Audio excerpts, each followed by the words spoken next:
क्षेत्र जो अपनी लड़ाकू जनजातियों और वफादार योद्धाओं के लिए प्रसिद्ध था। एक हफ्ते की यात्रा के बाद वे भैरव सिंह के किले पहुंचे। पहुंचते ही सैनिकों ने उन्हें डाकू समझकर घेर लिया, लेकिन जैसे ही मयंक ने अपनी पुरानी शाही पहचान बताई, उन्हें सरदार के सामने ले जाया गया। सरदार भैरव सिंह ने विचार करते हुए कहा, मयंक, तुम तो राजा के खास थे और ये वही लोहार और उसकी पत्नी हैं जिन्हें राज्य में डायन घोषित किया गया। तुम लोग यहाँ क्या चाहते हो? गौरी का निर्णायक क्षण आ चुका था। वो आगे बढ़ी और बिना किसी भय के बोली, सरदार, हम यहाँ शरण नहीं, न्याय मांगने आए हैं। हम उस झूठ का पर्दाफाश करने आए हैं जिसने इस धरती को बंजर बना दिया है। फिर तीनों ने मिलकर पूरी कहानी सुनाई। मयंक ने आंसुओं के साथ राजा के षड्यंत्र की गवाही दी। रामू ने राज चिन्ह वाली बोरी और विषैली वनस्पति उनके चरणों में रख दी। जब भैरव सिंह को पता चला कि राजा ने अपनी ही प्रजा को एक झूठे अकाल में ढकेल दिया है, तो उनका शांत चेहरा क्रोध से लाल हो गया। वो सिंहासन से उठे और उनकी गर्जना से किला कांप उठा। ऐसे राजा पर यह पाप है या अधर्म की पराकाष्ठा। विक्रमसेन ने केवल सिंहासन का नहीं बल्कि मानवता का भी अपमान किया है। भैरव सिंह ने रामू और गौरी की ओर देखा। उनकी आंखों में अब संदेह नहीं, सम्मान चमक रहा था। वे गरजे, तुमने जो साहस दिखाया है वो असाधारण है। मैं भैरव सिंह इस अधर्म के युद्ध में सत्य के साथ हूँ। ये कोई साधारण वादा नहीं था, ये क्रांति का शंखनाद था।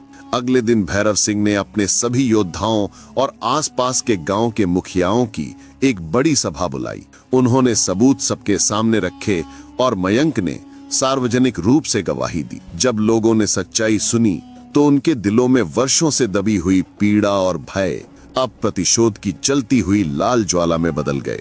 सभा के बीच गौरी आगे बढ़ी। उसने कमर से अपनी शादी की लाल चुनरी निकाली, वही चुनरी जिसे पहनकर वो रानी बनने का सपना तो नहीं पर एक शांत सुखी जीवन का सपना देखा करती थी। आज वो चुनरी एक नए उद्देश्य के लिए उठने वाली थी। गौरी ने उस लाल चुनरी का एक लंबा टुकड़ा फाड़ा और उसे भैरव सिंह की तलवार की नोक पर बांध दिया। फिर ऊंची दृढ़ आवाज में बोली, ये लाल रंग मेरे सुहाग का प्रतीक था। राजा ने इसे मेरे अपमान का रंग बनाने की कोशिश की, पर आज से ये लाल पताका हमारे क्रोध, हमारे बलिदान और हमारे न्याय के संकल्प का प्रतीक होगी। ये रंग हर उस निर्दोष की हत्या का रंग है जो इस अत्याचारी शासन में मारा गया। हम इस लाल झंडे के नीचे तब तक लड़ेंगे जब तक इस राज्य का आसमान फिर से साफ न हो जाए। सभा गूंज उठी। भवानी, सरदार भैरव सिंह की। हजारों तलवारें एक साथ खिंच गईं और हर आंख में एक ही संकल्प चमक रहा था, राजधानी चलो। अब गौरी सिर्फ एक लोहार की पत्नी नहीं थी, वो क्रांति की नायिका बन चुकी। चढ़ते सूरज की लाली अभी दूर थी, पर क्रांति की लाली पहले से ही राजधानी की ओर कूच कर चुकी थी। और सबसे आगे थी वो गर्व से लहराती लाल पताका, जो एक अत्याचारी राजा के अंत की कहानी लिखने वाली थी। राजधानी की ओर बढ़ता हुआ ये काफिला अब कोई साधारण सेना नहीं था, ये एक चलता फिरता विद्रोह था। जैसे जैसे वे गांव और कस्बों से गुजरते, भूख से त्रस्त पीड़ित प्रजा अपने घरों से निकल आती। जब वे भैरव सिंह की लाल पताका देखते और उसके पीछे चलती गौरी की शांत तेजस्वी मूर्ति को देखते, तो उनके मुरझाए चेहरों पर आशा की एक नई लाली दौड़ जाती। किसान अपनी जंग लगी दरांतियां और फावड़े लेकर जुड़ जाते। लोहार अपनी अधूरी तलवारें और हथौड़े लेकर साथ हो लेते। माताएं अपने भूखे बच्चों का वास्ता देकर अपने पतियों को विदा करती। ये अब राजा के खिलाफ युद्ध नहीं था, ये अन्याय के खिलाफ एक महायज्ञ था। और गौरी उस यज्ञ की मुख्य पुरोहित बन चुकी थी। लोग अब उसे गौरी नहीं, अग्निपुत्री या क्रांति माता कहकर पुकारते थे। रामू, जो अब भैरव सिंह की सेना में एक महत्वपूर्ण सेनापति बन चुका था, इस जन सैलाब को व्यवस्थित कर रहा था। उसका हथौड़ा अब सिर्फ लोहा नहीं बल्कि एक बिखरे समाज को एक फौलादी सेना में ढाल रहा था। उधर राजमहल में जब एक कांपते हुए गुप्तचर ने इस विद्रोह की खबर दी, तो राजा विक्रमसेन हंस पड़ा। एक लोहार की बीवी और किसानों की सेना? भैरव सिंह बूढ़ा हो गया है, उसका दिमाग फिर गया है। वे राजधानी की दीवारों तक पहुंचने से पहले ही थक कर मर जाएंगे। लेकिन मंत्री बुद्धि सिंह की आंखों में ये लापरवाही नहीं थी। वो बोला, महाराज, आग की एक छोटी सी चिंगारी पूरे जंगल को जला सकती है। और इस विद्रोह की चिंगारी वो औरत है जिसकी बुद्धि को हम पहले भी देख चुके हैं। हमें उन्हें राजधानी के बाहर ही रोकना होगा। राजा ने मदिरा का प्याला होंठों से लगाते हुए कहा, रोकना नहीं, बुद्धिसेन, कुचलना। जब वे शहर के पास आए तो हम उन पर ऐसा प्रहार करें कि भविष्य में कोई भी किसान राजा के खिलाफ सिर उठाने का सपना भी न देख सके। पूरी सेना को उत्तर द्वार पर तैयार करो, उन्हें वहीं मौत के घाट उतार देंगे। बुद्धिसेन ने सिर झुकाया, पर उसके मन में एक और भी कुटिल योजना चल रही थी। वो फुसफुसाया, महाराज, क्यों ना उन्हें थोड़ा और पास आने दें। शहर की दीवारों के ठीक नीचे एक संकरी घाटी है। जब उनकी भीड़ उस घाटी में घुसेगी, हम ऊपर से आग के गोले और भारी पत्थर बरसाएंगे। वे चूहेदानी में फंसे चूहों की तरह मारे जाएंगे, एक भी नहीं बचेगा। राजा की आंखों में एक पैशाचिक चमक फैल गई। अपनी ही प्रजा के नरसंहार का ये विचार उसे रोमांचित कर गया। वो गर्जा, ऐसा ही होगा। उनकी लाल पताका को मैं उनके ही खून से और लाल कर दूंगा। गौरी, रामू और भैरव सिंह जब राजधानी से एक पड़ाव दूर पहुंचे तो उनके गुप्तचरों ने राजा की उस भयानक योजना का राज खोल दिया। संकरी घाटी पूरी तरह एक खुला मौत का फंदा थी। भैरव सिंह ने तलवार खींचते हुए कहा, हम घाटी से नहीं गुजरेंगे, हम सीधा हमला करेंगे, चाहे कीमत कितनी भी भारी क्यों न हो। लेकिन गौरी ने उनका हाथ थामकर रोक दिया। उसकी नजरें राजधानी के धुंधले क्षितिज पर टिकी थीं। वो बोली, सरदार, राजा चाहता है कि हम क्रोध में आकर उसी बिछाई हुई बिसात पर कदम रखें। वो हमारी ताकत से लड़ना चाहता है, लेकिन हम उसकी ताकत से नहीं, उसकी सबसे बड़ी कमजोरी से लड़ेंगे। रामू ने पूछा, राजा की सबसे बड़ी कमजोरी? गौरी बोली, उसका अहंकार और अपनी प्रजा से पूरी तरह कटा हुआ होना। वो सोच भी नहीं सकता कि उसकी भूखी प्यास से जूझती प्रजा किसी से मदद पा सकती है। उसकी ये योजना सुनकर भैरव सिंह और रामू दोनों स्तब्ध रह गए। इतनी साहसी, इतनी अप्रत्याशित योजना जो जितनी महान थी उतनी ही खतरनाक भी। अगली सुबह राजधानी के उत्तरी फाटक पर तैनात सैनिकों ने एक अजीब दृश्य देखा। विद्रोही सेना गायब थी। उसकी जगह लगभग 100 बैलगाड़ियों का एक विशाल काफिला धीरे धीरे शहर की ओर बढ़ रहा था, जिन पर था अनाज, फल और पानी से भरे बड़े मटके।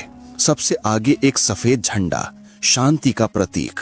शाही सेनापति ने उन्हें रोककर पूछा, कौन हो तुम? काफिले का नेतृत्व कर रहा आदमी, जो वास्तव में भेष बदलकर रामू था, आगे आया और झुककर बोला, हम अवंती राज्य के व्यापारी हैं। सुना है सोमनगर में अकाल है। हमारे महाराज ने आपकी प्रजा के लिए ये अन्न और जल भेजा है। इसे हम शहर के मुख्य अन्न भंडार तक पहुंचाना चाहते हैं। सैनिक संदेह में पड़े हुए ही थे कि एक संदेशवाहक हांफते हुए आया। राजा को जब खबर मिली, उसका अहंकार और फूल गया। उन्हें अंदर आने दो। प्रजा देखे कि अपने संकट काल में दूसरे राज्य भी मुझे सम्मान देते हैं। अन्न और पानी शाही भंडार में जमा करो, कल मैं स्वयं इसे बांटूंगा। राजधानी के विशाल दरवाजे खोल दिए गए और सैनिकों को यह पता ही नहीं था, हर अनाज की बोरी के नीचे भैरव सिंह के सशस्त्र योद्धा छिपे थे। आखिरी कुछ गाड़ियों में अनाज नहीं, रामू के बनाए हुए विशेष हथियार और ज्वलनशील पदार्थ रखे थे। और उस व्यापारी का वेश धारण किए काफिले का नेता कोई और नहीं, स्वयं रामू था। उसके ठीक पीछे एक साधारण ग्रामीण स्त्री के रूप में क्रांति की लाल ज्वाला चल रही थी, गौरी। उसने राजा के अहंकार को उसके ही महल के दरवाजे पर आखिरी धक्का दे दिया था। सांझ ढल चुकी थी। सूरज की आखिरी लाल किरणें सोमनगर की मीनारों को ऐसी चमक दे रही थीं, मानो आने वाले रक्तपात का संकेत हो। काफिला शाही अन्न भंडार पहुंचा। सेनापति ने आदेश दिया, जल्दी से सामान उतारो। रामू ने हल्की मुस्कान के साथ अपने हथौड़े को उठाया, जो सामान्य औजार की तरह साथ लाया था। अगले ही पल उसने पूरी ताकत से हथौड़ा गाड़ी के लोहे के धुर्रे पर दे मारा। गगन भेदी आवाज जो कभी गांव की शांति में गूंजती थी, आज राजधानी के दिल में क्रांति का बिगुल बनकर दहाड़ उठी। ये इशारा था और इशारे के साथ ही नरक फट पड़ा। अनाज की बोरियां फटी, उनके नीचे से भैरव सिंह के खूंखार योद्धा बिजली की तरह बाहर कूदे। तलवारों के निकलते ही सूरज की आखिरी लाल किरणें मृत्यु की चमक बन गईं। शाही सैनिक कुछ समझ पाते उससे पहले उनकी गर्दनें धड़ से अलग हो चुकी थीं। शहर में अफरा तफरी मच गई। रामू के नेतृत्व में विद्रोहियों ने पहले अन्न भंडार पर कब्जा किया, फिर शहर के फाटक की ओर दौड़ पड़े, जहां बाहर भैरव सिंह की सेना इंतजार में थी। उधर गौरी, वो जानती थी कि ये युद्ध सिर्फ तलवार से नहीं जीता जाएगा। अगर प्रजा का डर गुस्से में ना बदला तो क्रांति कुचल दी जाएगी। वो तेजी से एक बैलगाड़ी पर चढ़ गई। उसके बाल खुले, उसकी आंखों में आग और उसकी आवाज पूरे कोलाहल को चीरती हुई। सोमनगर के वासियों, भागो मत। देखो, ये कोई विदेशी सहायता नहीं है, ये तुम्हारे ही भाइयों का लाया हुआ न्याय है। उसने वो राज चिन्ह वाली बोरी उठाई जिसमें राजा ने जहर मिलाया था। बोरी को फाड़कर विषैली वनस्पति हवा में उछाली। ये कोई देव प्रकोप नहीं, ये तुम्हारे राजा का पाप है। उसने नहरों में जहर घोलकर तुम्हारी धरती को बंजर बनाया, तुम्हारे बच्चों को भूखा मारा, सिर्फ अपने अहंकार के लिए। गौरी की आवाज आग की तरह प्रजा की नसों में दौड़ गई। अब डर गुस्से में बदल चुका था। उसी समय शहर का विशाल फाटक खुला और भैरव सिंह अपनी सेना के साथ हर हर महादेव का नारा लगाते हुए राजधानी में घुस आए। लाल पताका राजधानी के आसमान तले शान से लहरा उठी। प्रजा का डर टूट गया। घर घर से लोग हथियार लेकर निकल आए। कोई लाठी, कोई दरांती, कोई मशाल। पूरा शहर रण क्षेत्र बन गया। महल में यह समाचार सुनते ही राजा विक्रमसेन के हाथ से मदिरा का प्याला गिर पड़ा। सेना, सेना कहाँ है? इन विद्रोहियों को कुचल दो। लेकिन सब खत्म हो चुका था। उसकी आधी सेना वहीं घाटी में फंसी थी जहां वो विद्रोहियों को मारना चाहता था, बाकी शहर में कट रही थी। रामू के नेतृत्व में एक भयंकर टुकड़ी महल में घुस चुकी थी। लाल कालीन राजा के अपने रक्षकों के खून से और भी लाल हो गया था। वो सिंहासन कक्ष में पहुंचे जहां विक्रमसेन अपने भव्य सिंहासन के पीछे डर से सहमा हुआ छिपा था। मंत्री बुद्धिसेन उसके पैरों में गिड़गिड़ा रहा था। रामू ने तलवार तान दी। विक्रमसेन चीखा, मुझे छोड़ दो, मैं तुम्हें आधा राज्य दूंगा। गौरी आगे आई। उसकी आंखों में गुस्सा नहीं बल्कि दया चमक रही थी। वो बोली, हमें तुम्हारा राज्य नहीं चाहिए विक्रमसेन, हमें बस वो न्याय चाहिए जो तुमने अपनी प्रजा से छीना है। तुम्हारा अंत राजा की तरह युद्ध में नहीं, अपराधी की तरह जनता की अदालत में होगा। उसी समय सैकड़ों नागरिक और भैरव सिंह भीतर घुसे। अपने राजा को इस दयनीय हालत में देखकर लोगों ने घृणा से थूक दिया। राजा और उसका मंत्री जंजीरों में जकड़ दिए गए, उन्हीं बेड़ियों में जिनमें कभी रामू को कैद किया गया था। जिस सिंहासन पर बैठकर विक्रमसेन खुद को ईश्वर समझता था, आज वो खाली खड़ा था। मशालों की लाल रोशनी उस पर पड़ रही थी, मानो स्वयं सिंहासन भी अपने स्वामी के पतन पर शर्मिंदा हो। सोमनगर का सबसे अंधकारमय अध्याय समाप्त हो चुका था।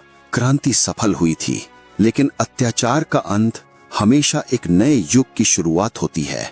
अब प्रश्न ये था कि खून से सनी इस सुबह के बाद सोमनगर का अगला सूरज कौन देखेगा? उम्मीद है